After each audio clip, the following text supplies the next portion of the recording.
Arjun Khanna, it's an absolute delight to have you on the Goa School. We've been wondering about this topic called artificial intelligence for a little while. None of us absolutely are experts at this topic, and you most certainly are.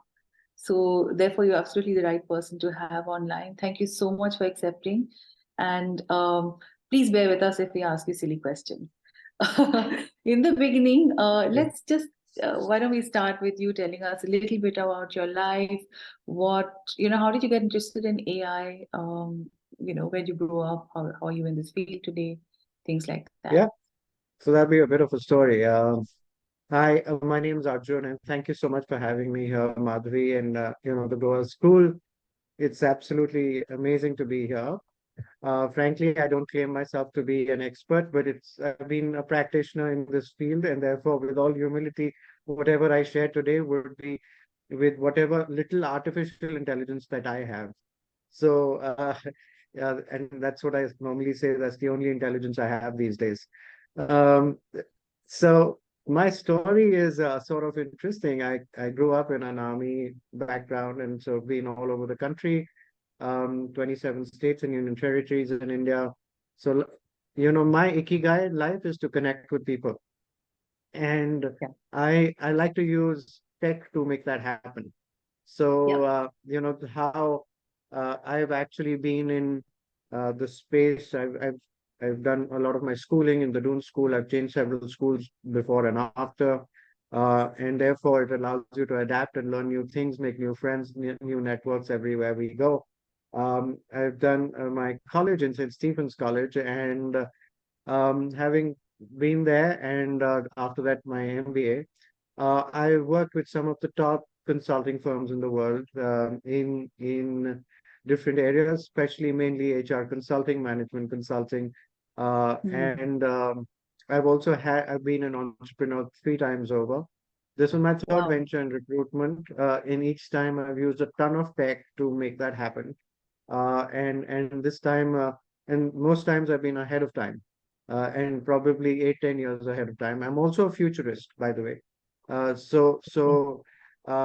lot of what I've done, what I've written, have been, often sometimes 5, 10, 15 years ahead of time. Wow. And What do you mean this by a futurist, though? What does that mean to be a futurist? it means there's someone who would actually connect the small dots and say this is what is going to happen in the future. So, Hmm. unlike people who use big data and come up with patterns, I use small data and come up with patterns to say, okay, this, and this has happened, and therefore this will happen.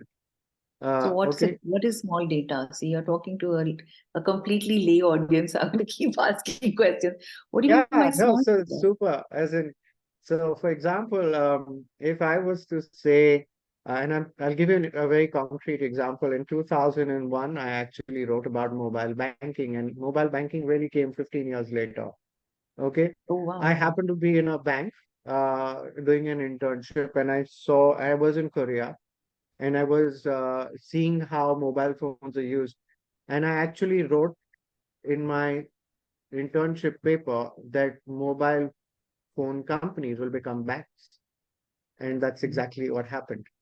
Okay, Wow. so I said, if the entire transaction has to happen and it can get recorded on a phone, why can't it Mhm. happen where a telecom company becomes a bank? And there's going to be a convergence of that even further. Mhm.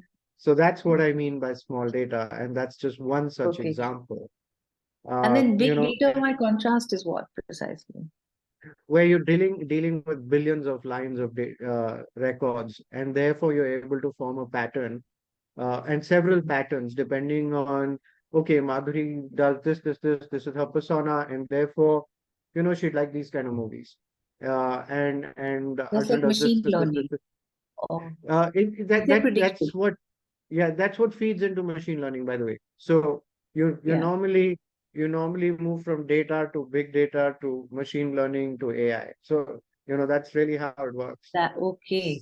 Okay. So that's So actually a lovely thing to set the context. So big yeah, data, you're saying, is lots and lots of data about our habits, the way we use the internet, what we do in the real world, things like that, and then like picking up the intelligence or predicting about, making a prediction about how a person or a set of persons would behave. And this, I assume, is a holy grail. Now, I come from like a communications and marketing background. Uh, I mean, really, not very fancy or anything. It's usually for not for profits, but I can also see how that having that type of information at your fingertips is really would make life so much easier for you if you're trying to pitch a product, if you're trying to get people into your community, etc. But then, does this not Yeah. also bring in issues around the sanctity of data, which is, like should you really be mining that kind of data? I mean, that's personal to people mostly. So I actually laugh about it when a lot of people say that, I've put off this service, I've put off that service, and, I don't want anyone to track my data. And I Yeah, actually, I keep everything on. Okay. And the reason why I do that is because uh, very often your phone's listening into what you're saying. Okay. yeah, And very often I'm talking to someone and say, this is the problem I'm facing in this tech area. And lo behold, I get a solution. So I'm presented with advertisements around solutions which can solve for that problem. yeah, So yeah, for me, it's sort of very serendipitous that, yeah. and you're planning a holiday and suddenly you want to go to Japan, and then you suddenly say, okay, here are your tour operators and here are your taxis and all of that, and I was like, oh, that's pretty cool. Yeah, who's been Uh, listening? Well, no, I I mean, know the it's thing is, listening. I yeah, know but it's the listening. point So is that this can be scary for people, no? I mean, to you it's exciting, I guess, but it can also be scary for people who don't want this type of intrusion in their lives, no? What do you okay, think so about that? there are two ways of looking at it, and of course, everyone has their point of view, and I Mm, completely respect all points of view. So it's all about how much information are you okay to share. I said I've got nothing to hide. So if right. I've got nothing to hide, then it really doesn't matter. Yeah, you aren't up to anything nefarious. So you don't care what Yeah. who's listening. All right. Yeah. So yeah, no, so great. So now assuming that you've got the data legally and it's all right and people don't mind you collecting it, then what are the things you can do with that data? You can bung it all into one what giant supercomputer or what? What happens with it? How do you get to that point where the machine begins to learn off of your data? Okay. So there was a time where so let me talk through some of this. The Yeah, yeah. 2010 is when I actually started reading about AI, 2008, 2009. And by then I Mm, had read about 40, 50 books. And that was that's when the penny dropped for me. And I wrote in 2010 that 2022 is going to be a year where you will see large scale layoffs, okay, because of automation and AI. And I wrote that mm. 12 years before. Okay. Wow. Then in 2017 and 18, I wrote that again in different forms where I wrote about what will be the jobs in the future and what will happen when AI starts to take away lots of jobs.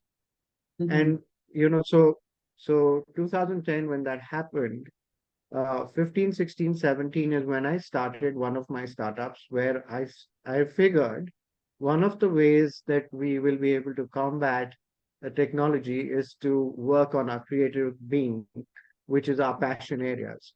So I actually built a digital platform, which is a global platform. It was called youth.me, where it allowed you to connect with your passion and help you get jobs around it.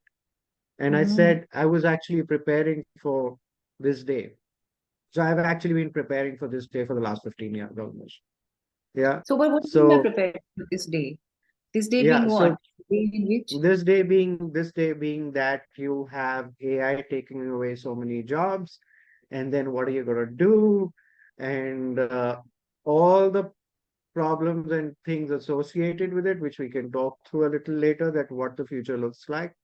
It's going to go through a lot of upheaval Mm-hmm. and a lot of changes because there have been lots of new developments in technology which have happened after AI as well. We shall talk about that as well, which will be So AI is anyways a game changer. There is one level higher than that, which is going to be a further Right. game changer. Okay, so So let's just get a little basic first. Okay, now we've come to this point where we've understood um, that machines can learn using data about human yeah, beings, right? What can a machine do? How? What is AI? Then how? What is AI? How would you define that? okay, It's not the so same as it machine learning, right? no, it is. It is. Machine learning is a subset of It's AI. a Okay, subset. so let's break it down. Okay, we are gifted with five senses, and we also have a sixth sense, right? Now let's just take one of these senses and see how that works.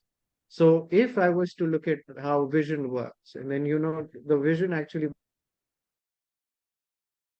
begins to figure cow and that's a goat and that's a car and you shouldn't be crossing over when this car is speeding and all of that. Now, Hmm. basically, what used to happen in good old times, and when I say old times, I mean just 3 years ago. You're talking about how data used to have to be labeled by a human being to say, oh, this is a cat and this is a dog and this Right. is something else. And till Mhm. till about 3 years ago, a lot of that was done by labeling. So what used to happen is that and it all the uh, the when you're trying to do the password and you get a puzzle, you know that please mark out all Yeah. the zebra crossings. Yeah, that's Right. Right. actually being used for machine learning, by the way. So so I uh, see. so all so that tagging basically was a certain way of how machines were being taught to do certain things and certain patterns were getting formed. Okay. Now, the next step to that was when machine said, listen, I don't need tagging, I do the tagging myself. Okay. So there is one form of Okay, so now learning which is, machine knows this is the cow, this is the sheep, this is the car, which yeah. means the So let's say machine for now knows this is a cow without you telling it.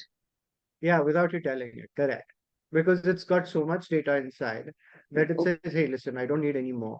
And now, so what happens is that first machine learning is the first step to machine learning is where humans are actually training the machine, and then the machine gets better at it. Okay. Then the machine says, hey, listen, now I've understood how to do it. Now you back off. I'm going to try it myself.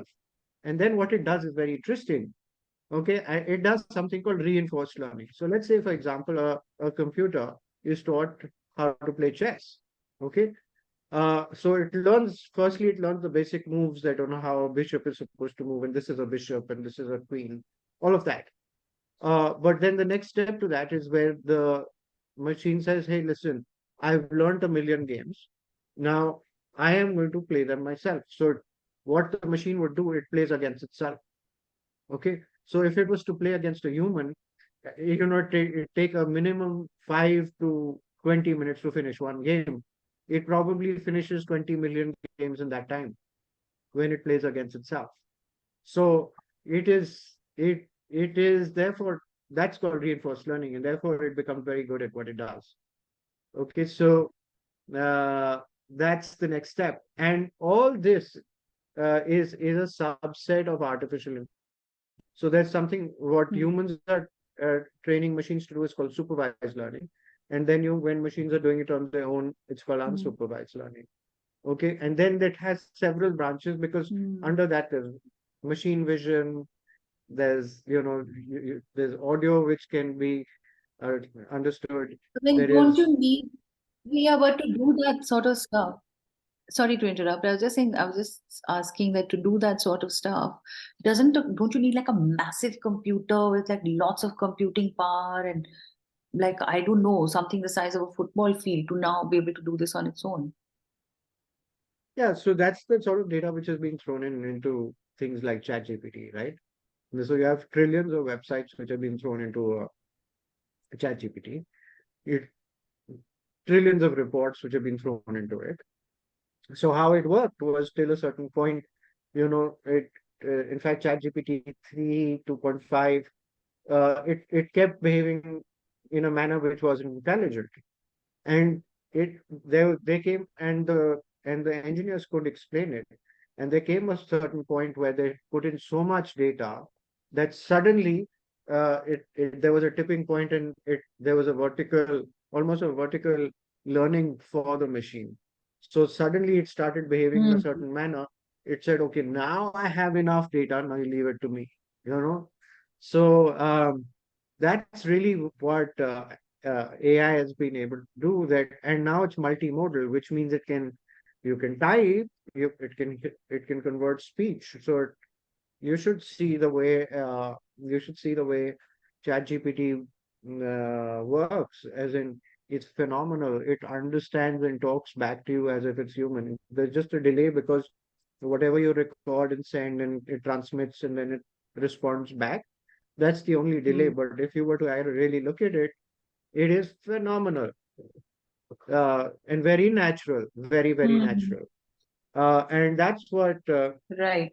so if I was to really touch upon that, the recent incident with OpenAI, which happened, and a lot of people wondered what happened, why Sam Altman was asked to leave, and then of course he came back, and the whole board got fired and all of that. But really, what had happened was that they had achieved AGI. Okay, so AGI is artificial general intelligence, which means machines can are as intelligent as humans now.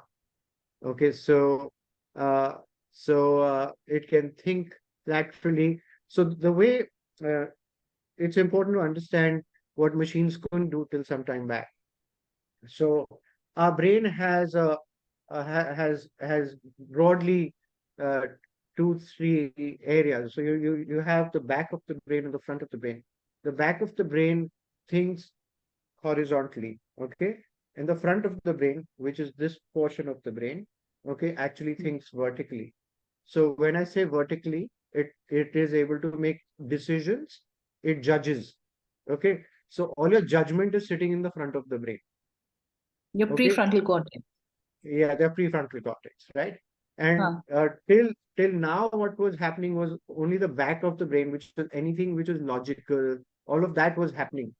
Okay, so Hmm. anything which required computation and all, machines were far better than humans. Okay, they weren't able Huh. to get to this portion, the prefrontal cortex. Okay, so now machines have been able to achieve that. So if you've seen, there are lots of movies and documentaries which are doing the rounds these days, where there are weapon systems which can be used both ways. So, Yeah. We should swap a which have a, movie list towards the end of this talk. yeah, sure. With a good movies. Acha, look, this is probably a good time to ask you, what is a sentient being? Now they go on talking about AI becoming sentient, becoming. So what is this artificial general intelligence? Something that's very intelligent? Can it, like, it can mimic emotions, or does it actually have? You remember there was a big controversy. There was something about somebody being fired because he kept saying that this stuff he was working on was sentient. I don't know what, I mean, I can't quote it back accurately because I don't want to recall it. Yeah, But basically, yeah. tell me, I mean, is that a real fear? Well, very What does it frankly, mean if to be you sentient? it means that you've achieved something like what being a human is doing and capable of. Okay, uh, Yeah. and this is just the beginning, because so I look at this as infinite intelligence. The moment you achieve human intelligence, because now you don't need more humans to do the job. You just get a machine to do it, right? And Yeah.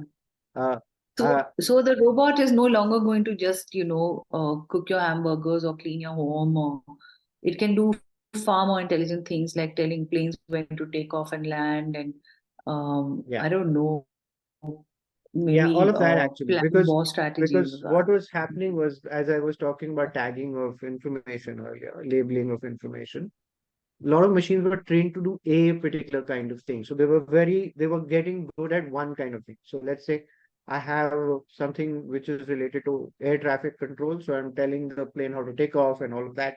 Whereas as human beings, we can do that and then go home and, do different chores and then be driving on the road. And we require different, our brain does very different things. Till now, machines couldn't do that. Machines weren't able to think laterally. Okay, they Hmm. were. they were very good at one thing and they did that really well and they beat a human at it. Okay, but Mm. now we achieved that stage where they can do almost everything that a human can do. Yeah. And then now the next stage to that is super intelligence, which they're working towards, where by 2030, so the average intelligence, no, not average, the highest intelligence or IQ of humans is about 160, 180, thereabouts. They're saying that the average intelligence by 2030 may be 250, and the highest intelligence may be For a 1000. computer. No, for a machine, for For these, humans, because humans, for a, no, humans will get human. So that's what Elon Musk is also working on, right? He's working on neural link. So neural link is going to get plugged into you if you'd like to, and then you have access to any amount of information. Okay. okay, So this is how like that will, sci-fi through the roof, man. You're saying you'll put yeah, something in my brain that will give me access to all the information, the it may not be your supercomputer. brain, but it would be in your body. And yeah, it will. So the so how it's working is that right now, let's say Tesla cars. Okay. When Tesla cars are moving, each of them is actually uh, firstly gathering information about the roads, okay, about where they're going and the surroundings, and they're learning. Each of the individual cars are learning. At the same time, all of them are transmitting back into a supercomputer, and then that gets transmitted back as common intelligence to all of them. Okay, so they're Right. doing that almost in real time, and therefore Right. the importance of now imagine humans like that. Okay, so if Yeah. humans had that intelligence which was plugged in and they were all transmitting information in real time, so your ideas are going right into space and then coming back and someone's working on them, and you so I believe, so it's gonna we'll go through this entire phase of disruption where there's going to be a lot of mayhem which will take place, and there are going to be things which we wouldn't want to see. And that's going to happen. And that's one of the data points which I predicted as well. Like the Middle Eastern war was one of them, and that's going to not calm down. It's going to go up with Yeah, no, I things can like this see. Yeah, yeah. So basically, there is obvious. I mean, so coming on. Okay, so I can think of many things. Okay, I mean, this is just as a lay person, and let me just lay them out, and perhaps you can comment on them. So the first is that if a machine has become that sentient, then what legal rights does the machine have? Does it have similar rights to a human? Because after all, we differentiate ourselves as a species on this planet based on the fact that we have rights, and we have feelings, and therefore if we have feelings, we can't, we're not a tree or something, and therefore you can't be cruel, to us, and you can't, I mean, you have to make sure that we have health systems and education systems so that we can grow and flourish. So these futuristic movies and all talk about how, like, there are robots that live amongst us, and then they have a separate union perhaps. And so who has to control who? I mean, can AI ever control us? That's one question. So that's one thing I can think of. The second thing I can think of is around well, I mean, it's around I'm sort of struggling to figure out the right words to use it, but generally if you have AI, which is which humans can control, then you can do things like giving human beings better services, like I don't know, medical diagnosis or something like that, using all of this information, which is good for humanity. But then there'll be this negative side, which you just talked about, which is that you can actually use this data for creating more and more differences, say between rich and poor people. You'll have now not just very rich people, you'll have very rich and intelligent people, because who gets to afford this AI, who does it become accessible to first, can countries get use it, and then will they be like evil warlords trying to, like, control the whole planet like they have in the movies, getting their hands on it? And so what is the regulation around it at the minute, and then who gets to regulate it in the future? And I guess these are things that one has to worry about, no? I wish I had answers to some of these questions, but I don't. And that's part of the reason uh, I'm working on what I am working on in our company. Yeah. But we'll save that for whenever the question comes up. Yeah, no, tell us, because so you're saying you aren't able to give answers to these because these are probably up in the air at the moment, right? And so at least can you tell us No, I do which have type of answers to niche? some of this. Actually, I do have some Okay, answers to. So I do believe that. So I have written about it also, actually. So we are going to go through this phase. So the rich people are rich because the rest of the people are buying from the things that they're making, right? Now right. they have a certain basic income which they're investing and they, buying various things, and therefore the rich get richer.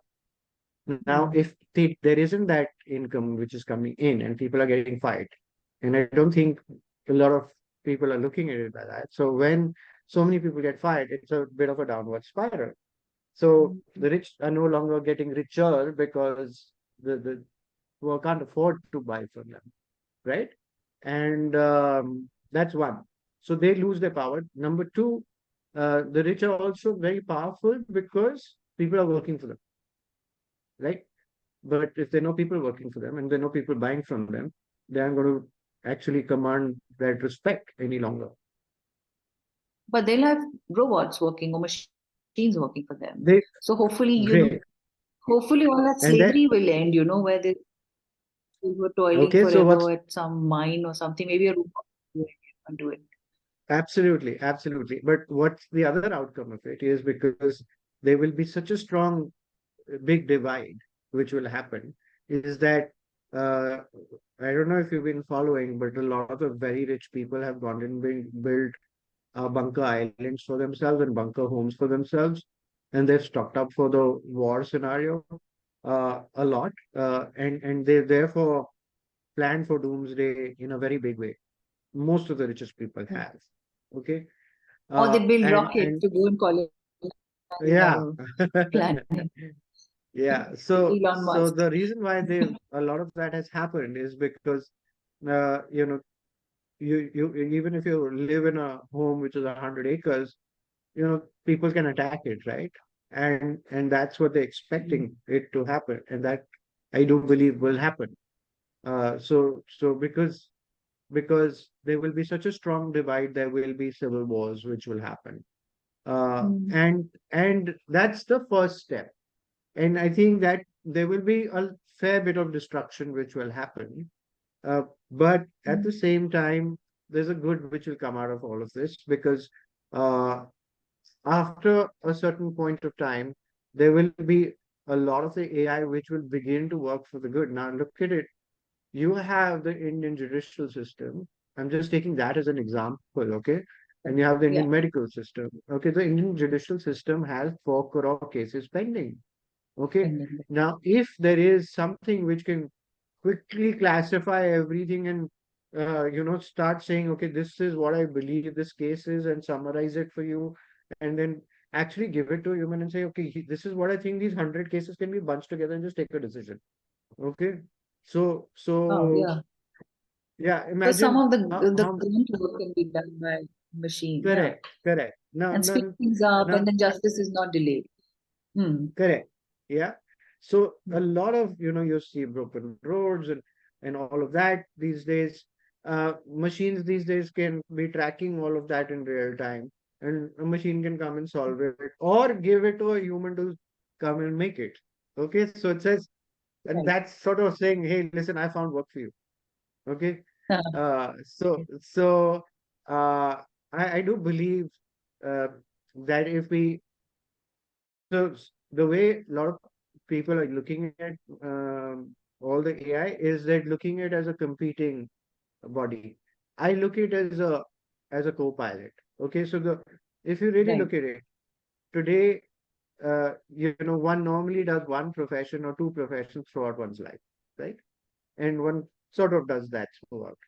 Uh, but Yeah, yeah. but with AI today, you could actually be a designer in the morning and then compose music after that, and then become a data scientist after that. and then Right. be creating videos in the evening and creating scripts for videos and movies. And you could all do Right. all five things in one day. And there is Mm. some bit of you, it's the creative as a child in us, we probably want to do all of it. Right. If we had the Yeah. time. But then we get stuck in all this grunt work. So, okay, so what I've understood you saying, and if I might paraphrase, is that, it has the capacity, AI has a capacity to just send us off the edge, go into war where we have to build bunkers. But we also have the capacity to use it for good for human beings. And so, in a way, you have to kind of harness it and use AI to solve health, education, legal, and other sort of social challenges. So but are we there yet? Because I mean, let me tell you something. I mean, every time I buy a ticket to Bombay or someplace, for the next 10 days I keep getting sold tickets to Bombay. And I'm like, this computer can't understand whatever this thing is, that, obviously, if either I've gone to Bombay, then either I want to go to some other place now, or at least I want to come back from Bombay, at least that much you can understand. No, but they'll keep give you the same sector, now available for this much, this much. And I'm like, so, is it really, are we really there, or is it quite stupid still? No, no, no. So, okay, so let's understand why that's happening. Okay, so the technologies at least come that far that at least ads are personalized to you. Okay, let's look at Yeah. that. Now they're mistimed. Okay, now if they're mistimed, now why is it happening? Is because the latest technology that we're talking about has just, it's not even out in the market. Okay, so Right. that Mm. is going to take some time to get deployed and get deployed by different companies, and different companies on a different trajectories trying to solve different problems for themselves, and they're trying to bring all of that in. So Right. there And I is assume all this has there to is be a ton of work regulated to be. before. Sorry, So I'm. there, yeah, there is going to be a ton of regulatory which is coming in, and Mm. but there are two different extremes that which some of these regulatory bodies could take, and one of them is, oh, stop everything, and you're not going to let that happen, and some of the areas, and I'm not going to name any specific area, but some of the regions are going into that space that we aren't going to let AI come in. And the thing is that there are other places which are saying, listen, go all out in AI. So Mm. you're going to create that disparity immediately if you don't control it everywhere. Okay. Right. So that And regulation also and needs what do you you to need be. to control is also important. So Mm. so I think the concern that a lot of people have had is that how will it get used? I'll give you an example. Okay. In the good old days, pharmaceutical companies used to spend billions of dollars on just making that one molecule, which could perhaps solve one particular problem for us, right? Now, then what machines started doing is that, hey, listen, I can create 10 billion molecules, and then out of that, I will shortlist 10,000 for you, and I'll tell you which are doable. Yeah. Mm. And in the entire line of code, okay, you needed to say this, I need to create this for this reason, and I need to create it for good. And that good could be understood as zero. Okay. And bad could be understood as one. So imagine if someone was to flip that switch from zero to one, what the consequences are. Okay. Yeah. And So basically, therefore, and therefore you're going to see uh, a lot of this being used for good and bad. Yeah.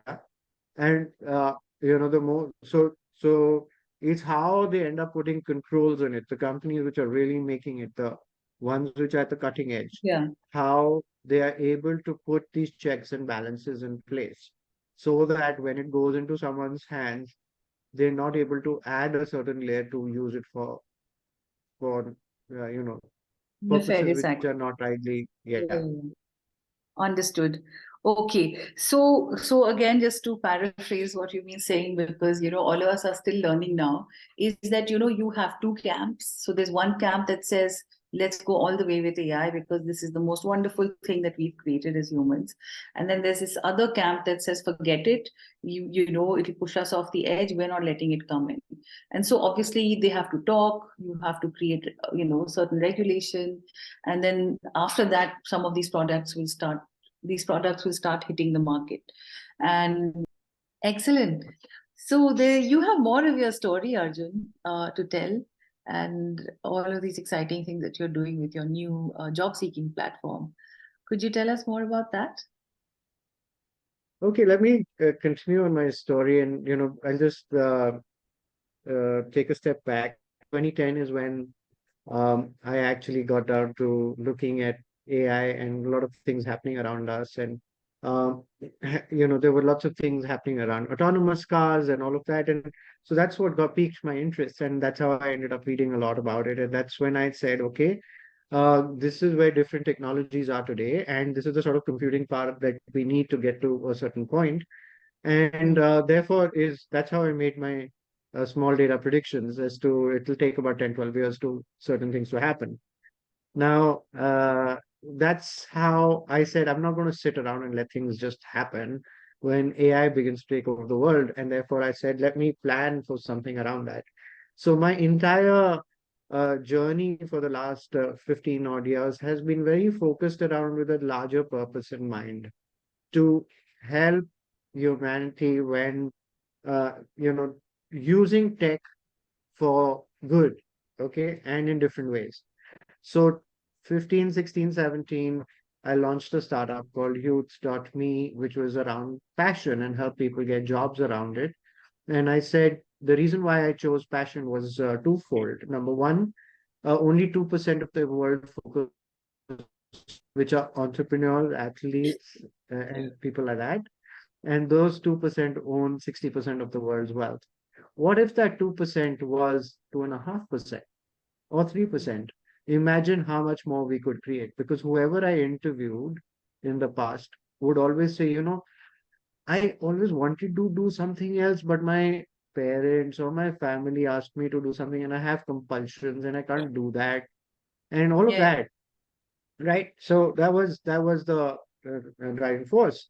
And I said, when AI takes over lots of jobs, what's going to be left is a lot of the creative field. And I was wrong about that because AI was supposed to have reached there only by 2030 or 2035. Okay.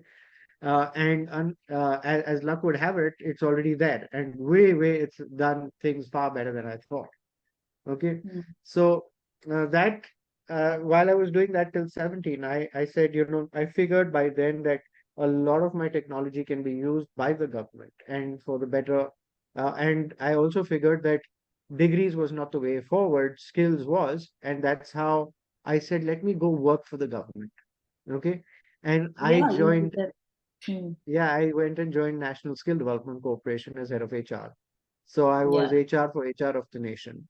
Nice. And when Okay. when I joined, everything was Excel based. And from being Excel based, we took it to AI, big data, machine learning, robotic process automation, augmented reality, IoT in our own HR systems. Okay, What's IoT? Sorry. Internet of Things. Oh, Yeah, yeah, right. Okay. yeah. Which, Okay. okay, maybe explain in one line as well. So cloud computing, your Alexas of the world are IoT. So which is gadgets connected to the cloud, which is and lots of gadgets connected, which then speak to each other, and therefore you see certain things happen around you. Example? Alexa is a Alexa. example of IoT. Yeah, Correct. yeah. Okay. So Mm. that's what we ended up using a lot of that tech, and the question I used to ask them, I said, how come we only doing vocational skilling and we have a huge corpus. Why aren't we looking at the white collar people? Because those guys are going to be out of the job very soon. Uh, Right. and and AI and other technologies. Everyone's talking about AI. There are 10 other technologies which are also doing something which will disrupt what humans are doing.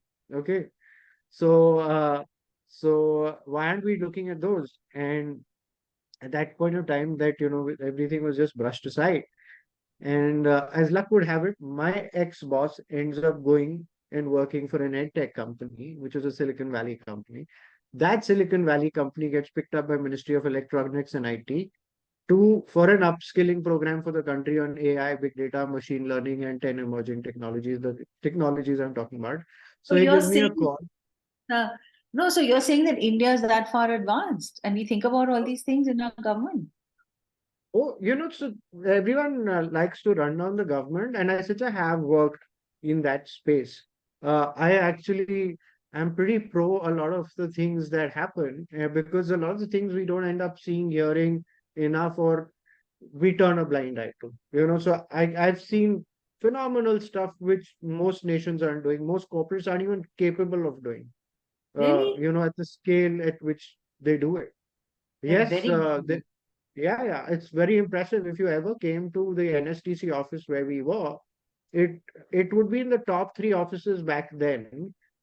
Even Google, Facebook people used to come and say, "Wow!" So we had people working from Harvard, Oxford, Cambridge, IM, ABCL, ISB, you name it, and we had people from Facebook, Google, Goldman Sachs, all coming and working for us.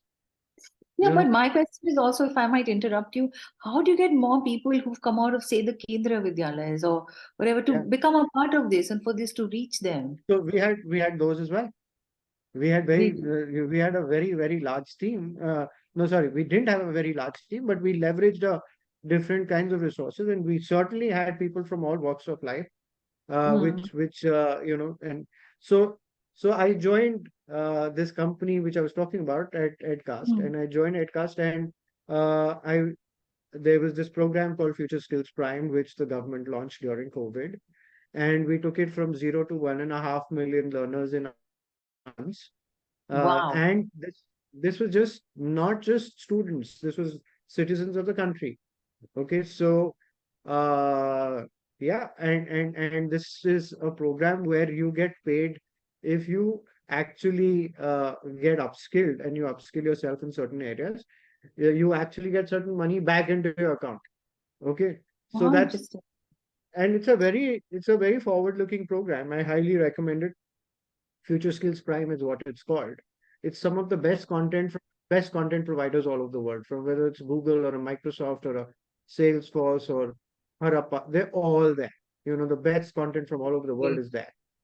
Great, because And you have several fellows who are interested in this tech and IT sort of stuff. So it's yeah, good. so We Future give them Skills that Prime is support. what it is. And so I led that for the nation. So Yeah, that's super. that. So what did you So learn? I mean, tell us some fun stuff that yeah, happened there. so I think both the instances of working with nationwide projects actually taught me scale, that what does it mean to scale and what does it mean to blitz scale at super fast speed. Yeah, that's a term which is used in the tech world. Yeah, yeah, we So need that in our uh, country, right? I mean, how many do we have? 40 million people, job seekers. I read a stat the other day, and I was like, what? You know, yeah, I mean, I could be wrong, of course, but so that's now if you saw both these programs are employability related, not employment related. And hmm, that's when I said, I'm going to solve this employment issue. And this issue cannot be solved with humans by doing recruitment the way we are doing it for donkeys of years. It's not changed, right? yeah, So, so it needs to be done at super fast speed hmm, at a scale we can't imagine. Okay, hmm, so that's really what led me to build my platform, MhyMatch, MHY Match. So right. it stands for My High Match. Okay, whether it's a company talking about it so it's not so interestingly, we started as a jobs only platform. Okay. And now we are pivoting it, and you're going to see a launch quite soon. Uh, we are pivoting it to communities. Now, a human being doesn't have just one issue to be solved. We'd have issues. I may want funding, I may want a job, I may want some mentoring, I may want to Hmm, connect over certain interests, all of that, right? hmm, hmm, So that can happen in a community. And the importance of communities is so important today. Because I think I just will talk about hmm, it, which I mentioned that imagine if humans came together, it in and they were all plugged into each other. So imagine the intelligence that we bring together. So it's important that we collaborate to solve the problems that we're facing these days. Yeah, You look yeah. at the sort of problems that we have. People living in Delhi. Is the smog an unsolvable problem? Of course not. It's a very solvable problem which is not being solved. Okay. Mm. And it requires lots of people to come together to say, okay, listen, we get into a hackathon, let's solve it, let's do it, and let's go ahead. And that's the power of communities. Okay. And you're going to face more and more such situations where communities would need to act fast and make things happen. I'll give you an idea. I'm, as I said, I'm from Stephen, and in just we started a group of Stephanians in July, mid-July. Okay, and today our community is about 5,600 people on Facebook, out of 16,000 globally, and about 1,500 on WhatsApp. Okay, and we've done 6, 7 events all over the world, sitting from here. Okay. And we brought people together on interests, on regions, on various things. We've solved different problems. And the thing is that we are able to do that because someone says, hey, listen, I need a job. Someone says, oh, I'll give you a job. Someone says, I need to travel from here to here. And someone says, I'll help you, you know. But if those communities don't exist, you're not going to have that opportunity to work together and collaborate and solve problems.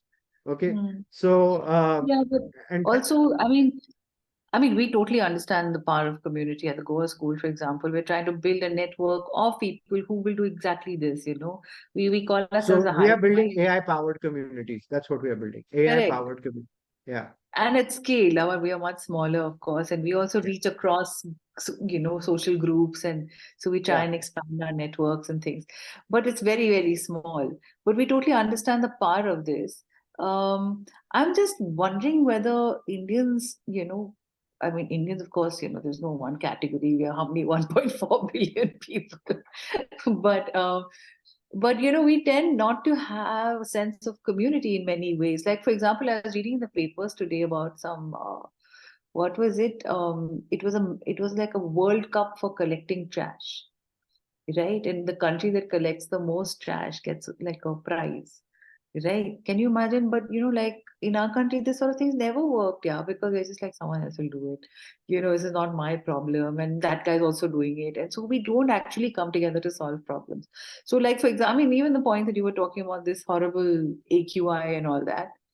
Been going on for years. It hasn't been solved. The government keeps talking the same language. The citizens groups keep talking the same language. The media goes on with it, but it hasn't been solved, and they've been nowhere near it yet, right? So because we don't come together to solve things, right? Now, in such an scenario, is there something that AI can really do to connect Of people course. in a way? Yes. How can So that's AI what connect? we're, yeah. So basically, if let's say I have X thousand number of people on LinkedIn right now, today, I still need to actually go and find and look if you say, listen, I'm looking for a job or I need this help, can you look up your network and do all of that? I still need to go through all of that. But what if AI actually said, hey, listen, you should be connecting with Madhuri for something like this. Okay. Or you should connect with for something like that. Just like So having your own guardian angel on your if shoulder. the yeah, Doing the yeah, scan and say, hey, buddy, do this. Yeah. yeah. So imagine you kept feeding it and saying, listen, this is what I want to achieve. So it says, okay, these are the people you should connect with. Uh, so imagine that doing that for you at scale. Yeah. Mm-hmm. So Yeah. it would be very powerful if things like that, happen, right? So Right. uh, and it So will, tell us about my match, though. What does it yeah. do So my exactly? match is doing exactly that's what we're building, AI powered Ah, communities, and using correct. conversational AI, which will be uh, one day you'll be able to say, hey, Maisha, that's our bot. Hey, Maisha, help me find a job, and it will find one for you. Okay. It will really it'll really be that simple. What most people go through life doing a million interviews and getting bored, yeah, and saying, I don't Yeah, want now. so no, So, no, so correct. So the see, it's extremely soul sucking to look for a job. Extremely soul yeah, yeah, sucking. yeah, yeah. Okay. Now, now there is some now if the reason why all that happens is we also got to keep in mind that when a company puts out a job, they get an average about 700 applicants in India, 700 to 1,000. Okay. Now they say, "Ki, listen, it's a black box. Once I send a response, nobody responds." Now imagine if there are 40 jobs open, which one consultant is happening, and 1,000 people per job are applying, means 40,000 applications. There is no Mm. way in hell anybody can go through that kind of data and respond back to you, right? Yeah, Now yeah, yeah. AI can. It's a very solvable problem. Okay, Right. so you just got to know how to use it to solve that problem. Uh, Mm. and that's what we're doing. That But here's a googly question. So, I can imagine that AI will do it a bit like an HR assistant will say, "Ye keywords hai." You've got these keywords into your letter, so they must be a match. And this looks like their history, and so this must be a match. And so you have this problem, which is, that I have to give you my own example. So, I trained to be a social worker and to manage organizations that were not for profit, right? But soon enough, I think one year into my work, they said, you got the gift of the gab, you're creative, this, that, you do communications work for us, you represent us to the outside world. And I was like, okay. Then after 3 4 years, I kept getting hired back into more senior positions, but in the same role, because you get picked to be the same thing over and over again. And that is also the sort of error that I find AI makes. They will push you down a gully, right? They don't. So like when I hire now I've started my own concern. I hire people for like, it. I mean, even when I hired when I was working, it's for their ability to think laterally, to solve problems laterally. And these sort of things are not on your CV, yeah. And you have to bet on someone based on background, based on something they say, whether whether you'll get on with them because they say something quirky and you'll be like, yeah, this is my kind of person. You know what I mean? So hiring is such a personal human thing, and so I'm not my taking away the worry is human. that how can a No, no, no, machine help do this? no, no. I want to be clear. We're not taking away the human in the entire equation. Okay, but what we are doing Okay. is we are trying to now instead of you having to meet 20 people and you having to meet 20 people from a group of perhaps 200 versus I'm saying I'm going to make that 200 2,000 and then I want you to meet just six. So it's a more Okay. thorough search. Yeah, understood. Yeah. Okay. How? So there's one where the person applies, all that matching which you're talking about happens. Hmm. Apart from that, if I told you that if a machine is that intelligent these days, it can ask you questions related to the role and related to your background, and it ask everyone different questions, and then grades them Hmm. in natural language, and then comes back to you saying, "Hey, listen, this is his resume, this is the screening, this is a video interview, and this is what I think of the person." Talk to it. So basically, you're doing away with that HR function where somebody would sit and plow through all of those things or encourage people to apply and, and I then shortlist for you well, I'm not doing away with the HR function. I'm just allowing them to do things faster. things faster. Okay. And Yeah. better. And more efficiently. As in, if Yeah. someone was to be told that, boss, you didn't make it. Okay.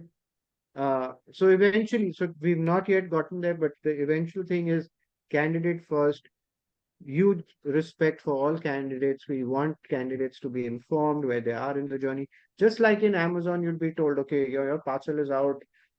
Next step has happened, this step has happened, this step has happened. If you just knew that, you'd feel so much more at peace, right? Yeah. So That's you that's automate all. that's that's what we want to automate. But are you also doing something else, which is looking for talent, mapping it, and then making sure that those CVs get spread around, and there's a larger sort of larger fit, larger match, and therefore more people finding jobs overall? It's too early for me to say that, but I also don't want to That's the jump the gun vision. and talk about the the vision is to create more abundance on this planet by using AI to connect humans to opportunities. Okay, that's pretty cool. That's nice. Mm. So, listen, we've had the most marvelous conversation. It's been riveting from beginning to end.